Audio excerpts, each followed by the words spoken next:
Volonterski klub Srednje škole Ivan Šver Ivanić-Grad djeluje već 7. godinu zaredom i on je osnovan školske godine 2016. i 2017. u suradnji sa Volonterskim centrom Zagreb. Aktivnosti u kojima sudjeluju naši učenici uglavnom su vezani za aktivnosti udruge Mali princ iz Ivanić-Grada. Osim toga, naši učenici sudjeluju i na manifestacijama poput Buđijade, festivala igračaka. Kao učenica srednje škole volontiram najviše u Malom princu u Ivanić-Gradu. Bila sam animatorica na festivalu igračaka. To je moje neki safe space u tom radu volonterstva, znači rad s djecom, pogotovo s djecom s posebnim potrebama. Nekako mi je to najbliže, to sam se pronašla, a u spektru dalje se širim znači, na području novinarstva, fotografiranja i sl.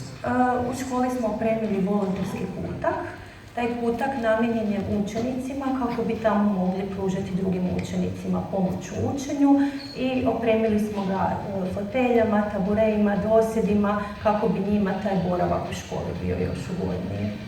Volontiranjem svakako stvaramo bolje društvo u globalu. Kod učenika potičemo empatiju, humanost, potičemo ih da organizirano koriste svoje slobodno vrijeme. U konačnici dajemo im šansu za neka nova poznanstva i dajemo im šansu da čine nešto dobro za druge i da se samim time i oni bolje osjećaju. Budućim volonterima želim poručiti da se definitivno prihvate volonterstva kao takvog, jer će im, kao i meni, vjerujem, otvoriti neke nove prilike, otvoriti neka nova vrata, bilo na ambicijskom spektru ili na budućem karijerskom svijetu. Tako da prihvaćam ih širokih ruku.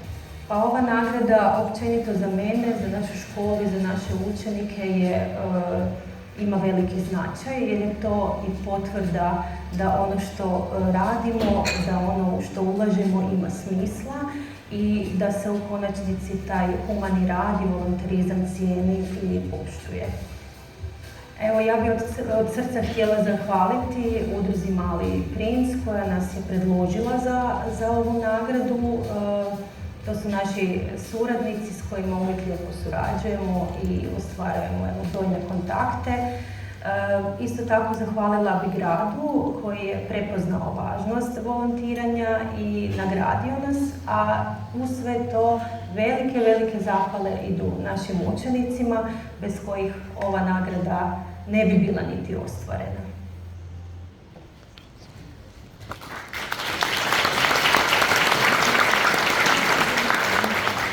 Pozivam gospođu Anu Zogar da u ime volonterskog kluba Srednje škole Ivan Šver preuzme nagradu.